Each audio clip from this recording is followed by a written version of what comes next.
இதுதான் வல்லாரக்கீரை. நமக்கு வல்லாரக்கீரை எல்லா பக்கமும் கிடைக்குமா என்னன்னு தெரில. கிடைக்கிறப்ப வாங்கி வச்சுக்கோங்க. இந்த வல்லாரக்கீரை காம்பு இல்லை, சின்னதாக தான். இந்த முளை கட்டினா எப்படி இருக்கும் அந்த மாதிரி தான் இருக்குது. அதனால இதை அப்படியே நம்ம சுத்தம் பண்ணி கழுவி மட்டும் வச்சுக்கலாம்.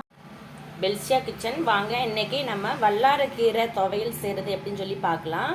அது வல்லாரக்கீரை குழந்தைங்களுக்கு எப்போவுமே நல்லது. ஞாபக சக்தி அதிகரிக்கும். அந்த ஞாபக சக்தி கம்மியாக இருக்கிற பிள்ளைங்களுக்கு வாரத்தில் ஒரு நாள் அரைச்சி கொடுத்தா ரொம்ப நல்லது. அது எலும்புகளுக்கு நல்லது. அதனால இது ஆரோக்கியமான துவையலை நம்ம செய்வது எப்படின்னு சொல்லி பார்க்கலாம். அதுக்கு தேவையான பொருள்: சின்ன வெங்காயம், கடலைப்பருப்பு, உளுந்து, பூண்டு, வரமிளகா, குருமிளகு, தக்காளி ஒரு சின்ன பீஸு, தேங்காய்.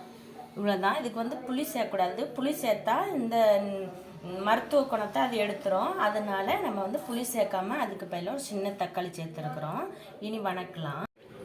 இப்போ நம்ம ஒரு சட்டி வச்சுருக்குறோம். எண்ணெய் ஊற்றிருக்கிறேன். எண்ணெய் நல்லா சூடாகுது. கருவேப்பிலை, கடுகு போட்டுக்கலாம். கடுகு, கருவேப்பிலை,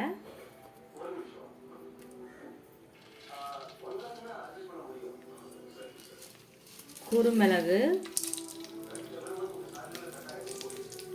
எல்லாமே உரப்பு நாங்கள் கம்மியாக தான் சேர்க்குறதுனால கம்மியாக போட்டிருக்கிறேன். அவங்களுக்கு எப்படி தேவைப்படுதோ அந்த மாதிரி நீங்கள் செஞ்சுக்கோங்க.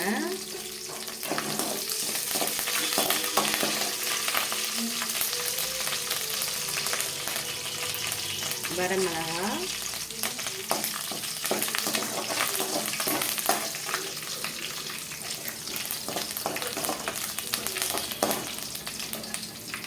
வெள்ளைப்பூண்டு,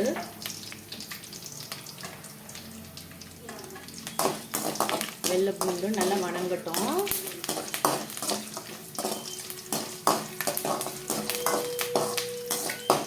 துவையல் கொஞ்சம் கசப்படிச்ச மாதிரி இருக்கும் லைட்டாக. இருந்தாலும் அது ஞாபக சக்திக்கு நல்லதுங்கிறதுனால சாப்பிட்றலாம். உளுந்து, கருப்பு உளுந்து இருந்தாலும் போட்டுக்கலாம். முந்தியெல்லாம் கருப்பு உளுந்து தான் சேர்ப்பாங்க. இப்போ எல்லாமே வெள்ளை உளுந்து போட்டு பழகினனால வெள்ளை உளுந்து போட்டுருக்குறோம். ஆனால் கருப்பு உளுந்து போட்டாலும் ரொம்ப நல்லது தான். கடலைப்பருப்பு,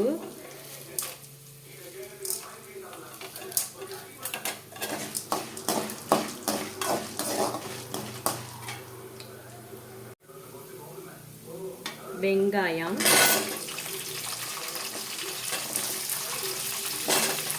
எடுத்து வச்சிருக்கிற சின்ன வெங்காயம். இதுக்கு சின்ன வெங்காயம் தான் நல்லாயிருக்கும், டேஸ்ட்டாக இருக்கும். பல்லாரி போட்டோம்னா அந்தளவுக்கு டேஸ்ட் இருக்காது.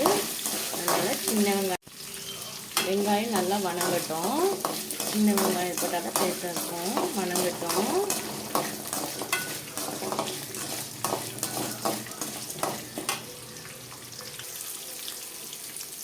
தக்காளி,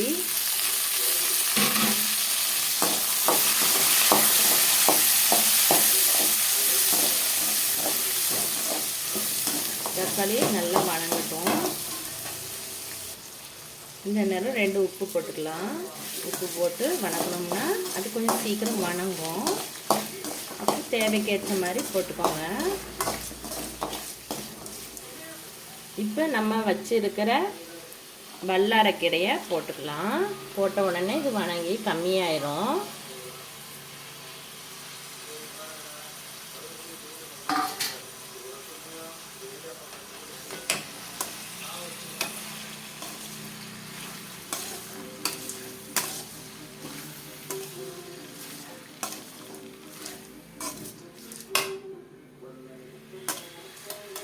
பாருங்க, நல்லா வணங்கட்டும்.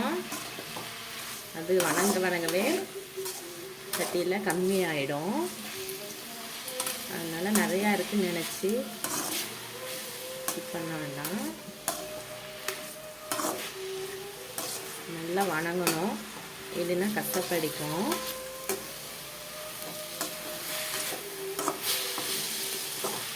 வணங்கவே அது கம்மியாயிடுச்சு.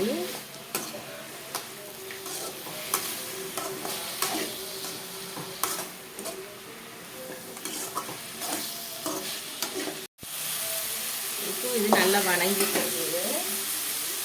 இந்த நேரத்தில் தேங்காய் போட்டுக்கலாம். சொருகி வச்சுருக்கிற தேங்காயை போட்டு நல்லா வணக்கணும்.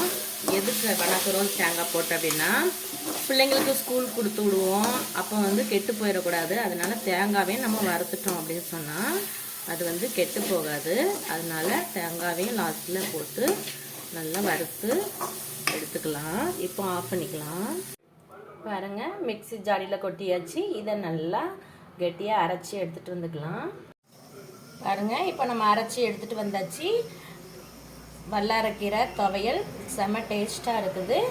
இதை சாப்பாட்டில் வச்சு அப்படியே பிணைஞ்சி சாப்பிட்டுக்கலாம். ஸ்கூலுக்கு பிள்ளைங்களுக்கு குழம்பு இல்லைனாலும் இந்த துவையிலையே அரைச்சி வச்சு சாப்பிட்டுக்கலாம். இதே போல் நீங்களும் ட்ரை பண்ணுங்கள். சப்ஸ்கிரைப் பண்ணுங்கள், லைக் பண்ணுங்கள். தேங்க்யூ.